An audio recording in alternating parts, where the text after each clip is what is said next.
Hello everybody, I am Dr. Vandana Narula, Senior IVF Consultant at Motherhood Hospital, Chandigarh and Mohali.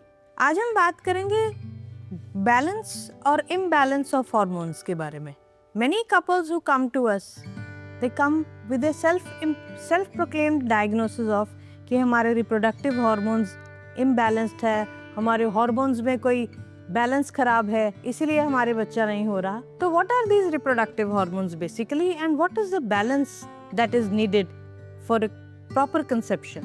There are hormones like FSH and LH which are produced by the brain. These hormones go and affect the ovaries. ये जो hormones होते हैं ये अंडेदानी को affect करते हैं और अंडेदानी में से ovulation या अंडे बनते हैं और कुछ और hormones ready होते हैं, eggs प्रोड्यूस करते हैं, कुछ और हॉर्मोन्स जो आगे हमारी कंसेप्शन के लिए हेल्पफुल होते हैं. Ovaries produce estrogen and progesterone.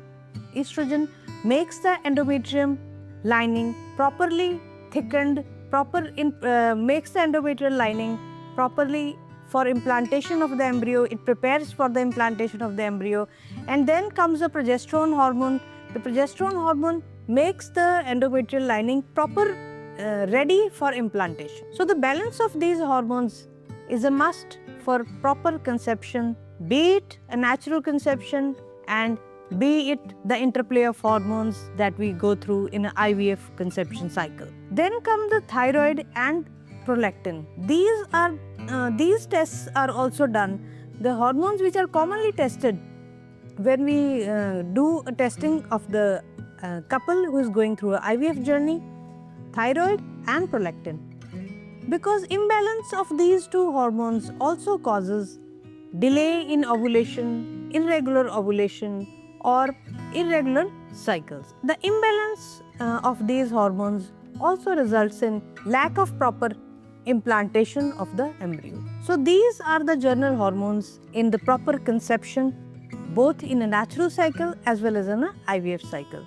The FSH and LH disturbance when present can be there in case of premature ovarian cycles also. Premature ovarian failures, we can have an abnormal FSH and LH levels, and also in PCOD or polycystic ovarian disease, we can have an altered ratio of FSH and LH. So in the end, I would like to say that a balance of these hormones is required for any couple to conceive naturally or for any couple who is coming to us for IVF journey. So it is important for us and for you to get your hormones checked. Thank you very much.